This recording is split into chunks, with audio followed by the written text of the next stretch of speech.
Hi friends, welcome to நல்லதொரு வினை channel. இந்த வீடியோ சண்டே ஈவினிங் 5 மணிக்கு மேலே எடுத்தது. முந்தின நாளே துணியெல்லாம் அலசி காய போட்டிருந்தேன். வெயிலே அடிக்காமல் ஒரே கம்முன்னு மழை வர்ற மாதிரி இருந்ததுனால ட்ரெஸ்ஸில் தண்ணியெல்லாம் வடியுமே ரூம்குள்ளே ஒரு கொடியை கட்டி துணியெல்லாம் காய போட்டுட்டேன். துணியுமே நல்லா காஞ்சி வந்துருச்சு. அப்புறம் ஏற்கனவே அலசி போட்டிருந்த பாப்பாவோட துணி எல்லாமே மடித்து வச்சுருந்தேன். இன்றைக்கி மதியம் போல் ஒருத்தர் குழந்தைகள் பனியன் விற்க வந்தார். அதுலேருந்து 3 100 அப்படின்னு சொன்னாங்க. அது ஒரு 3 வாங்கிட்டு கூடவே கொஞ்சம் ஜட்டியும் எடுத்துகிட்டு வந்தேன். பாப்பா கண்டிப்பாக பேண்ட் வேணும்னு ஒரே அடம் பிடிச்சிக்கிட்டு இருந்தா. நான் வாங்காமல் வந்துட்டேன். இவள் அடம் பிடிக்கிறத பார்த்துட்டு அவங்க அப்பா மறுபடியும் போய் வாங்கிட்டு வந்தாங்க. ஸோ பனியனும் பேண்ட்டும் எடுத்துகிட்டு வந்ததுமே மேடம் எனக்கு குழந்தைகள் பனியனை போட்டு விடு, குழந்தைகள் பனியனை போட்டு விடு அப்படின்னா, சரின்னு அவள் போட்டிருந்த ட்ரெஸ் அவளே கழட்டிட்டா. அதுக்கப்புறமா இந்த ஒரு பனியனையும் பேண்ட்டையும் போட்டதுக்கப்புறமா மேடம் சாப்பிட்டுட்டு தூங்கிட்டு இப்போ தான் எந்திரிச்சு ஃபோனை நோண்டிகிட்டு இருக்காங்க. அவங்ககிட்ட ஃபோன் நோண்டிகிட்டு இருக்கும்போதே நம்ம துணியெல்லாம் மடித்து விட்டுறலாம் அப்படின்னு எல்லா துணியும் எடுத்து மடிக்க ஆரம்பிச்சிட்டேன். வெளியிலேயே போட்டிருக்கலாம், ஏன்னா நம்மளுக்கு தண்ணி வேறு வரல. மறுபடியும் மழை பெஞ்சி லைட்டாக காஞ்ச துணி மேலே மறுபடியும் ஈரம் போட்டு அது ஒரே நாற்றம் எடுத்துகிற மறுபடியும் அதை கம்ஃபர்ட்டில் முக்கி போடுறதுக்கு நம்மக்கிட்ட தண்ணி இல்லை. அதனால் எதுக்கு வம்பு அப்படின்னு தண்ணி வடியுமே ரூம்குள்ளே போட்டு நல்லா காய வச்சுட்டு இப்போ மடிச்சும் வச்சாச்சு. இந்த பனியன் வந்து நல்லா சாஃப்டாக இருக்குது. ஸோ பாப்பா சம்மருக்கு போட்டுக்கிடுவா அப்படின்னு ஒரு 3 மட்டும் வாங்கியிருந்தேன். துணியெல்லாம் மடிச்சுட்டு அதை வைக்க வேண்டிய இடத்துலையும் வச்சுட்டு நீட்டாக ஆக்கி விட்டாச்சு. அதுக்கப்புறமா பெட்டையுமே லைட்டாக தட்டி விட்டுட்டேன். பாப்பா எந்திரிச்சதுமே எனக்கு பானிபூரி சாப்பிட்ணும் போல் இருக்குது அப்படின்னு சொன்னேன். உடனே அவங்க அப்பாவும் வெளியில் போயிட்டு வாங்கிட்டு வந்துட்டாங்க. முந்திலாம் எல்லாருமே பானிபூரி பானிபூரின்னு அப்படின்னு ஓடிக்கிட்டு அலைவாங்க. ஆனால் எனக்கு என்னமோ அதை சாப்பிட்ணுன்னு தோணவே தோணாது. ஆனால் என் தங்கச்சிலாம் ஒரு பானிபூரி பைத்தியம். எங்கள் அம்மா எப்போயாவது வெளியில் வந்தாங்க அப்படின்னாலே பானிபூரி வாங்கிட்டு வாங்க, பானிபூரி வாங்கிட்டு வாங்கன்னு சொல்லுவாள். எனக்கு என்னமோ அதை சாப்பிட்ணுன்னே தோணவே தோணாது. ஆனால் இப்போ என்னன்னே தெரில, ஒரு 2 3 நாளாக பானிபூரி சாப்பிட்ணுன்னு ஒரே கிரேவிங்ஸாகவே இருந்தது. அதனால் சொன்னதுமே அவங்க வீட்டுக்கு வாங்கிட்டு வந்துட்டாங்க. வாங்கிட்டு வந்து இந்த மாதிரி அந்த பூரியிலலாம் குத்தி குத்தி ஓட்டை போட்டுட்டு அந்த பானியுமே வேறு ஒரு பாத்திரத்தில் ஊற்றிட்டு அப்புறம் அந்த பொட்டேட்டோ மசாலா கொடுப்பாங்களா, அதையுமே ஒரு கிண்ணத்தில் எடுத்து வச்சுருந்தாங்க. நான் அங்கிட்டு வீடியோ எடுத்துகிட்டு இருக்கும்போது பாப்பா நான் துணியெல்லாம் மடித்து வைக்கல, என்னைய ஃபோட்டோ எடு ஃபோட்டோ எடு அப்படின்ட்டு அவளுமே அந்த ட்ரெஸ்ஸை அழகழகாக மடித்து வைக்க பாருங்க வச்சிட்டு இருந்தா. இந்த சைடு இவங்க அந்த பூரிக்குள்ளே அந்த பொட்டேட்டோ மசாலா வெங்காயம் எல்லாமே வைக்க ஆரம்பிச்சிட்டாங்க. ஒரே பானிபூரி சாப்பிட்டே ஆகணும் அப்படின்னு அன்றைக்கி தோணிக்கிட்டே இருந்தது. 2 3 நாளாகவே தோணிக்கிட்டு இருந்தது. இன்றைக்கி சொன்ன உடனே போய் வாங்கிட்டு வந்துட்டாங்க.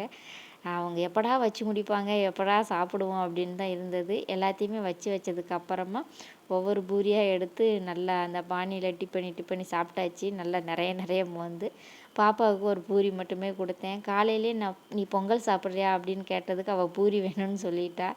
அதனால் பாப்பாவுக்கு நாளைக்கு கட்டாயமாக பூரி போட்டு கொடுக்கணும்னு நினச்சிட்ருக்கேன். ஸோ நல்லா சூப்பராக இருந்தது. ஆசை தீர பானிபூரியுமே சாப்பிட்டாச்சு.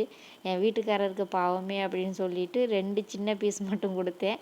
அவர் நீயே சாப்பிடு நீயே சாப்பிடு அப்படின்னு சொல்லிட்டாங்க. பாப்பாவுக்கு 2 வெறும் பூரி கொடுத்துட்டு மீதி இருக்கிற எல்லா பூரியும் நானே அடித்து மாட்டிக்கிட்டேன். எல்லாத்தையும் சாப்பிட்டு ஏப்பம் விட்டுட்டு பாத்திரத்தெல்லாம் அடுக்கி வச்சாச்சு. பாப்பா அந்த 2 பூரி வச்சு அப்படியே ஃபோன் பார்த்துக்கிட்டே சாப்பிட்டுட்டு இருந்தா. பானி வந்து அதிகமாக கொடுத்ததுனால கொடுத்த கவர்லேயே மறுபடியும் ஊற்றி அதை கட்டி ஓரங்கட்டியாச்சு. அப்படியே சாப்பிட்டுட்டு கொஞ்சம் நேரம் ரெஸ்ட் எடுத்துகிட்டு மறுபடியும் நம்ம வேலையை ஆரம்பிக்கலாம் அப்படின்னு வீட்டை பெருக்க ஆரம்பிச்சிட்டேன். பாப்பா அவங்க அப்பா கூட உட்காந்து விளையாடிட்டு இருந்தா. ஸோ துணியெல்லாம் எடுத்து மடித்து வச்சிட்டேன் இல்லையா, அந்த கொடி எதுக்கு வேஸ்ட்டு அப்படின்னு சொல்லிட்டு அதை கலட்டிடலாம் அப்படின்ட்டு அதைத்தான் கழட்டிக்கிட்டு இருந்தேன். நான் மழைக்காலம் ஆரம்பிச்சிட்டு அப்படின்னாலே வீட்டுக்குள்ளே இந்த மாதிரி ஒரு கொடி கட்டிடுவேன். ஏன்னா வீட்டில் சின்ன பிள்ளை இருக்கிறதுனால நம்ம அடிக்கடி துணி துவைக்க வேண்டியது வரும். அதனால் நான் துவைச்சிட்டு தண்ணி நல்லா வடித்ததுக்கப்புறமா ரூம்குள்ளே போட்டனால ஃபேன் காற்றுலேயே சூப்பராக காஞ்சி வந்துடும். அதனால் மழைக்காலம் ஆரம்பிச்சிட்டாலே நான் இந்த மாதிரி கட்டி வச்சுருவேன். மழை காலத்தில் கட்டி வச்சது அது அவுக்காமல் இப்போ அப்படியே இருந்தது. அது இப்போ சம்மரில் மழை பெய்யுது பார்த்திங்களா, அதுக்கு யூஸ் ஆகிருக்கு. இந்த கயிறை அவுத்துட்டு நல்லா சுற்றி இந்த மாதிரி ஜன்னலில் மறுபடியும் மாட்டி ஸ்க்ரீனை போட்டு விட்டா அங்கே அந்த கயிறு இருக்கிறதே தெரியாது. தேவைப்படும் போது நம்ம அதை யூஸ் பண்ணிக்கலாம். ஆனால் சம்மர் டைமில் நான் அவுத்து வச்சுருவேன். இப்போ இந்த மழை சீசனாக இருக்கிறதுனால இப்போ வச்சுருக்கேன். மழையில் நின்னதுக்கு அப்புறமா இதை அவுத்து வைக்க வேண்டிய இடத்துல வச்சுருவேன். இது வந்து பாப்பாவோட பழைய தொட்டில் கயிறு தான். இப்போ அவளுக்கு அவள் ட்ரெஸ்ஸாக காய போடுறதுக்கே இந்த கொடி யூஸ் ஆகுது. நாங்கள் கட்டிகிட்டு இருக்கும்போதே பாப்பாவுமே கீழே அந்த அவங்க பாட்டி ஹார்லிக்ஸ் கொண்டு வந்து கொடுத்துருந்தாங்க. அதை குடிச்சிக்கிட்டு அவளும் கீழே கொஞ்சம் சேட்டை செஞ்சுக்கிட்டு இருந்தா. பானிபூரி சாப்பிட்டுட்டு என் வீட்டுக்காரர் சாத்தூர் சேவ் சாப்பிட்டுட்டு இருந்தாங்க. எனக்கும் அதை சாப்பிட்ணுன்னு தோணிடுச்சு. நானும் ஒரு கைப்பிடி அள்ளிட்டு வந்து பாப்பா பக்கத்தில் உட்காந்து சாப்பிட்டுக்கிட்டு இருந்தேன். அவங்களும் ஹார்லிக்ஸ் குடிச்சிட்டு இருந்தாங்க. சரி வீட்டெல்லாம் பெருக்கியாச்சு, வேலையெல்லாம் முடிஞ்சது அப்படின்ட்டு பாப்பாவோட பால் டப்பா எடுத்துகிட்டு கீழே போனேன்.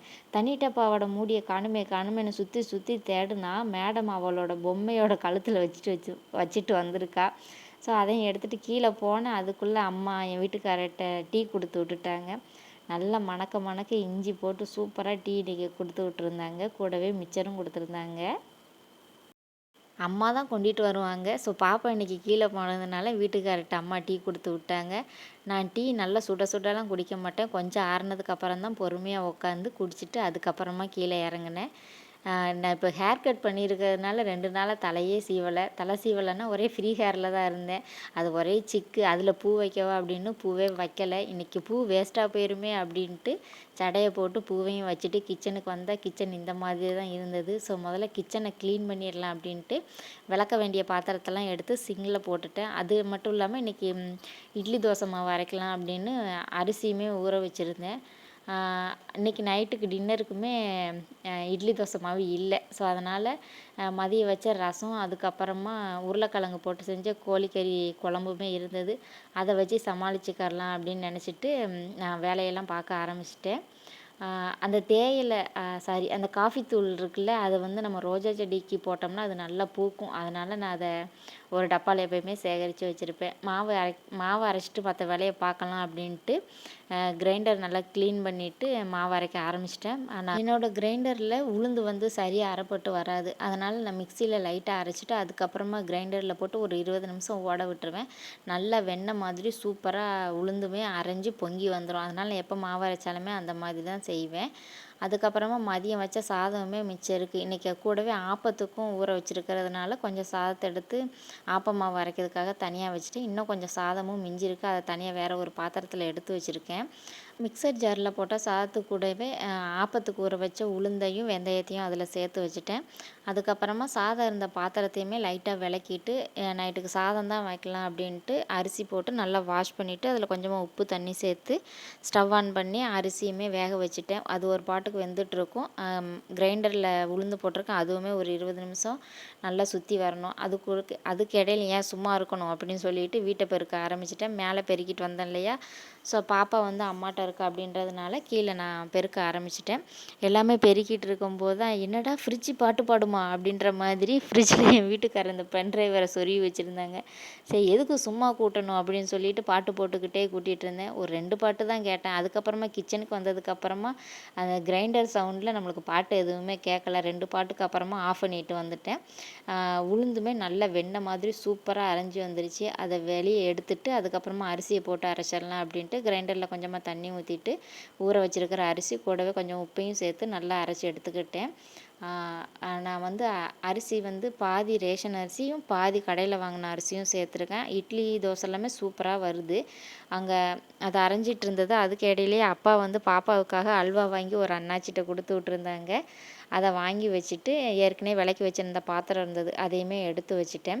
அரிசியுமே நல்லா அரைஞ்சி வந்ததுக்கு அப்புறமா உளுந்தையும் அந்த அரிசி கூடவே சேர்த்து ஒரு தடவை ஓட விட்டுட்டோம்னா நம்மளுக்கு மிக்ஸ் பண்ணுறதுக்கு ஈஸியாக இருக்கும். கையை போட்டு அடித்து மிக்ஸ் பண்ணி நம்ம கை தான் வலிக்கும். அதனால் நான் கிரைண்டர்லேயே போட்டு இந்த மாதிரி ஓட விட்டுட்டோன்னா அரிசி மாவும் உளுந்து மாவும் நல்லா மிக்ஸ் ஆகி வந்துடும். அதை வேறு ஒரு பாத்திரத்தில் அள்ளி வச்சுட்டு சாதமுமே வெந்து வந்திருந்தது, அதையுமே வடிய விட்டுட்டேன். அதுக்கப்புறமா ஆப்பத்துக்கு அரைக்கலாம் அப்படின்ட்டு கிரைண்டரில் அந்த அரிசியை போட்டுட்டு கொஞ்ச நேரம் ஆஃப் பண்ணி வச்சுட்டேன். ஏன்னா உளுந்தையும் அரிசியும் கிரைண்டர் மாற்றி மாற்றி அரைச்சி நல்லா சூடாயிருச்சு. கொஞ்சம் நேரம் கூல் ஆகட்டும் அப்படின்ட்டு அரிசி மட்டும் போட்டு வச்சுட்டு கொஞ்ச நேரம் ரெஸ்ட் எடுத்துகிட்டு இருந்தேன். எங்கள் அம்மாட்ட அப்படியே பேசிக்கிட்டு இருந்தேன். அதுக்கப்புறமா வந்து ஆப்ப மாவுமே நல்லா அரைச்சி எடுத்துட்டேன். இடையிலேயே சாதத்தையுமே நீர் வற்ற வச்சு இறக்கி வச்சுட்டேன். நான் எப்போயுமே கிரைண்டரில் மாவரைக்க போகிறேன் அப்படின்னா நான் மாவரைக்கக்குள்ளே சிங்கில் ஏதாவது பாத்திரம் இருந்தால் விளக்கிட்டு சிங்க்கை ஃப்ரீயாக வைக்கணும் அப்படின்னு நினப்பேன். அப்போ தான் மாவு அரைச்ச உடனேயுமே நம்ம அதை கழுவுறதுக்கு ஈஸியாக இருக்கும். ஏன்னா மாவு அரைச்சிட்டு கொஞ்ச நேரம் அப்படியே வச்சுட்டோன்னா காஞ்சி கழுவுறதுக்கு கஷ்டமாக இருக்கும் அப்படின்ட்டு. ஆனால் இன்றைக்கி மற்ற வேலைகள்லாம் இருந்ததுனால என்னால் சிங்கில் கடந்த பாத்திரத்தை விளக்கவே முடியல. அதனால் மொத்தமாக மாவெல்லாம் அரைச்சிட்டு அதுக்கப்புறமா தான் எல்லா பாத்திரத்தையுமே சேர்த்து கழுவுனேன். அதுக்கு முன்னாடி லைட்டாக அந்த கிரைண்டரை மட்டும் லைட்டாக தொடச்சி விட்டு போயிடலாம் அப்படின்ட்டு அதை தொடச்சிட்டு அதை ஓரமாக வச்சுட்டு வந்துட்டேன். அதுக்கப்புறமா சிங்கில் கடந்த பாத்திரம் எல்லாத்தையுமே கழுவிட்டு கூடவே நம்ம கிரைண்டரையும் கழட்டி வச்சுருந்தோம் இல்லையா, அதையுமே நல்லா வாஷ் வாஷ் பண்ணி எடுத்துட்டேன். நான் எப்பயுமே அந்த கிரைண்டர் வாஷ் பண்ணும்போது தண்ணி நல்லா ஃபோர்ஸாக திறந்து விட்டு வாஷ் பண்ணுவேன். அப்போ வந்து அதில் எங்கனையாவது மாவு ஒட்டியிருந்தா அப்படின்னாலுமே அது வந்துடும். ஆனால் இப்போ தண்ணீர் பற்றாக்குறையின் காரணமாக நம்ம அந்த மாதிரி ஃபோர்ஸாலாம் திறந்து விட்டு அந்த கல்லை கழுவ முடியாது. அதனால் லைட்டாக திறந்து விட்டு ஃப்ரெஷ்ஷை வச்சு நல்லா தேய்ச்சி சூப்பராக கழுவி அதையும் கவுத்தி வச்சாச்சு. டைம் ஆகிக்கிட்டே இருந்தது. பாப்பாவை எங்கே அப்படின்னு பார்த்தா அவள் பக்கத்து தெருவில் கோயில் கொடை நடந்துட்டு இருந்தது. அங்கே குதிரை யானைலாம் வரும் அப்படின்றதுனால அவங்க பாட்டியை கூட்டிகிட்டு மேடம் திருவிழா பார்க்க கிளம்பிட்டாங்க. சரி அவள் வரக்குள்ளே நம்ம வேலையெல்லாம் முடிச்சிடலாம், இல்லைன்னா நம்மளை தொந்தரவு பண்ணுவோம் அப்படின்ட்டு நான் அந்த கிரைண்டர் கல்லை கழுவிட்டு கூடவே அந்த ட்ரம்மையுமே நல்லா தேய்ச்சி ப்ரெஷ்ஷெல்லாம் வச்சு நல்லா கழுவி எடுத்துட்டேன். அதுக்கு இடையிலேயே அப்பாவுமே வந்துட்டாங்க. சரி பாப்பாவை தேடிகிட்டே இருந்தாங்க அப்பாவுமே. 2 பேரும் நான் வாசலில் வந்து எட்டி எட்டி பார்த்து அங்கிட்டு இருக்காளா இங்கிட்டு இருக்காளான்னு தான் பார்த்துட்டே இருந்தோம். ஆனால் மேடம் ஒரு 9:30 மணி வரைக்கும் வீட்டுக்கே வரலை. அதுக்கப்புறம் அவங்க அப்பா தான் போய் கூட்டிகிட்டு வந்திருந்தாங்க. எல்லாத்தையுமே கழுவி நல்லா காய வச்சுட்டேன். இந்த கிரைண்டரு அப்புறமா மிக்சர் ஜார் 2யுமே நல்லா வாஷ் பண்ணி வெயிலில் நல்லா காய வச்சுட்டு எடுத்து வைக்கணும். இல்லைன்னா ஒரு மாதிரி ஸ்மெல் வந்துடும். அதனால் இப்போ நைட்டு ஃபுல்லாக காயும். காலைல வெயில் அடித்தா காலைல வைக்கலாம் அப்படின்னு நினச்சிக்கிட்டு இருக்கேன். நம்ம நேரத்துக்கு இப்போ என்னடா வெயிலே அடிக்க மாட்டேங்குது. அது மட்டும் இல்லாமல் நாங்கள் கோதுமையும் அரைக்கணும், மசாலாவும் காலி ஆயிடுச்சு, மசாலாவும் அரைக்கணும். நாங்கள் எப்பயுமே மசாலா அரைக்கணும், கோதுமை அரைக்கணும் அப்படின்னு நினச்சா அந்த நேரத்தில் வெயிலே அடிக்காது. இப்போ பாருங்கள் ஜாமான் வாங்கி இப்போ 1 வாரத்துக்கு மேலே ஆகுது. ஆனால் வெயிலே அடிக்கலை. அதனால் அப்படியே இருக்குது. இன்னும் ஒரு தடவை வந்து அந்த மசாலா போட்டு குழம்பு வைக்கலாம். அதுக்கப்புறம் குழம்பு மசாலாவும் நம்மக்கிட்ட இல்லை. அதுக்கு அரைக்கணும். ஆனால் அதுக்கு மழை நிற்கணும். வெயில் அடித்து காய போட்டுட்டு தானே இல்லை மசாலாலாம் அரைக்க முடியும். வெயிலே அடிக்கலை. சரி பார்ப்போம் அப்படின்ட்டு வெயிட் பண்ணிக்கிட்டு இருக்கோம் வெயிலுக்காக. நான் எப்பயுமே சண்டே மார்னிங் தான் மாவு அரைக்கணும் அப்படின்னு டைம் டேபிள் போட்டு வச்சுருக்கேன். ஆனால் காலையில் மாவு அரைச்சா காலையில் மாவு அரைச்சி பிரேக்ஃபாஸ்ட் பண்ணி அதே கையோட லன்ச் பண்ணி அப்படியே கிச்சனுக்குள்ளே நின்றுக்கிட்டே இருக்கிற மாதிரி தோணுது. ஸோ சண்டே ஈவினிங் ஃப்ரீயாக தானே இருப்போம் அப்படின்ட்டு தான் இன்றைக்கி சண்டே ஈவினிங்கே அரைச்சி வச்சுட்டேன். அதே மாதிரி நான் இட்லி தோசைக்கு அரைக்கும்போது கூடவே ஆப்பமாவு அப்படின்லாம் பணியார மாவு ஏதாவது சேர்த்து அரைச்சி வச்சுக்கிருவேன். ஏன்னா ஒரே வேலையாக முடிஞ்சிடும் இல்லையா. இல்லைன்னா ஆப்பத்துக்காக தனியாக கிரைண்டரு மிக்ஸி எடுக்கணும். அதனால் மொத்தமாக எடுத்து அரைச்சிடலாம் அப்படின்ட்டு நான் இட்லி தோசைக்கு அரைக்கும்போது ஆப்பம் பணியாரம் அப்படி ஏதாவது ஒன்றுக்கு அரைச்சி வச்சுருவேன். ஸோ தண்ணி பற்றாக்குறையின் காரணமாக நாங்கள் சிங்கை கூட சரியாக கவனிக்கிறது இல்லை. இன்றைக்கி தான் ஒரு வண்டியில் தண்ணி வாங்கினோம். அதனால் கொஞ்சம் சிங்கையுமே லைட்டாக தேய்ச்சி கழுவி விட்றலாம் அப்படின்ட்டு சிங்கையுமே நல்லா கழுவி எடுத்துட்டேன். இந்த விளாகில் வாய்ஸ் ஓவர் கொடுக்கும்போது என்னமோ மூச்சே விடாமல் பேசிக்கிட்டே இருக்கிற மாதிரி தோணுது. என்னென்னமோ நான் பாட்டுக்கு பேசிக்கிட்டு இருக்கேன். கொஞ்சம் அட்ஜஸ்ட் பண்ணி பார்த்துக்கோங்க. தப்பாக ஏதாவது இருந்தால் மன்னிச்சிக்கோங்க. ஸோ சிங்கையுமே நல்லா கழுவிட்டு இந்த 1 கப் தண்ணியிலேயே சிங்கை கழுவிடணும் அப்படின்னு நினச்சிக்கிட்டே அந்த 1 கப் தண்ணியிலே கழுவிட்டு கையவும் கழுவிட்டேன். அடுத்ததாக வந்து நம்ம இந்த கவுண்டர் டாப் அடுப்பையும் லைட்டாக தொடச்சி க்ளீன் பண்ணிடலாம் அப்படின்ட்டு அதையுமே நல்லா தேய்ச்சி சுவரு கவுண்டர் டாப் அடுப்பு எல்லாத்தையுமே நல்லா சோப்பு போட்டு நல்லா வாஷ் பண்ணி எடுத்துட்டேன். முதல்ல ஒரு பழைய துணியை வச்சு நல்லா தொடச்சிட்டு அதுக்கப்புறமா கொஞ்சம் க்ளீனான கிளாத் வச்சு லைட்டாக தண்ணி தெளித்து நல்லா தொடச்சி எடுத்துட்டேன்.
சுற்றிலும் எல்லாத்தையுமே தொடச்சி க்ளீன் பண்ணதுக்கு அப்புறமா ஸ்டவ்வையுமே அரேஞ்ச் பண்ணி வச்சுட்டேன். ஸோ பாப்பா வருவான்னு பார்த்து மேடம் வரவே இல்லை. அப்பா வந்ததுனால அப்பாவுக்குமே சாதம் வடித்து வச்சுருந்தேன் இல்லையா, ஸோ கொஞ்சமாக சாதம், கறி குழம்பு, அப்புறமா ரசம் வச்சு சாப்பிட கொடுத்துட்டேன். அதுக்கப்புறமா நம்மளுமே சாப்பிட்றலாம் அவள் வரதுக்குள்ளே அப்படின்ட்டு நானுமே 10 தலை படம் ஒரு வாரமாக பார்த்துக்கிட்டு இருக்கேன். இன்னும் பார்த்து முடித்த பாடு இல்லை. அதனால் அந்த படத்தை பார்த்துக்கிட்டே நானும் சாப்பிட்டு முடிச்சிட்டேன். நாங்கள் 2 பேரும் சாப்பிட்டு முடித்து கொஞ்ச நேரம் ரெஸ்ட் எடுத்துக்கிட்டு இருக்கும்போது தான் மேடமே வந்தாங்க. ஸோ பாப்பா வந்ததுமே பாப்பாவுக்கும் சாப்பாடு வச்சு ஊட்டி விட்டுட்டேன். அவளுமே சூப்பராக சாப்பிட்டுட்டா. எல்லா வேலையும் முடித்ததுக்கப்புறமா கிச்சன் இந்த மாதிரி தான் இருந்தது. எங்கள் கவுண்டர் டாப் பார்த்திங்கன்னா ரொம்ப ரொம்ப குட்டி. ஒரு ஸ்டவ்வு, எக்ஸ்ட்ரா மிக்ஸி கிரைண்டர் தான் வச்சுருக்கேன். அதுக்குமே ஃபுல்லாக இடத்த அடைச்சாப்புல இருக்கும். இப்போ எப்போயாவது அவசரமாக சமைக்கிறோம் அப்படின்னா நம்ம நேரத்துக்கு பாத்திரம்லாம் டமால் டுமால்னு கீழெல்லாம் விழுகும். ஸோ இதெல்லாம் அட்ஜஸ்ட் பண்ணிக்கிட்டு தான் அவசரமாக வீடியோ எடுத்துக்கிட்டுமே சமைப்பேன். ஸோ இதோட விளாக் முடிச்சுக்கிறேன். வீடியோ உங்களுக்கு பிடிச்சிருக்கும் அப்படின்னு நினைக்கிறேன். வீடியோ பிடிச்சிருந்ததுன்னா லைக் பண்ணுங்கள், ஷேர் பண்ணுங்கள். மறக்காமல் நல்லதொரு வினை சேனலுக்கு சப்ஸ்கிரைப் பண்ணி தொடர்ந்து சப்போர்ட் பண்ணுங்கள். நன்றி.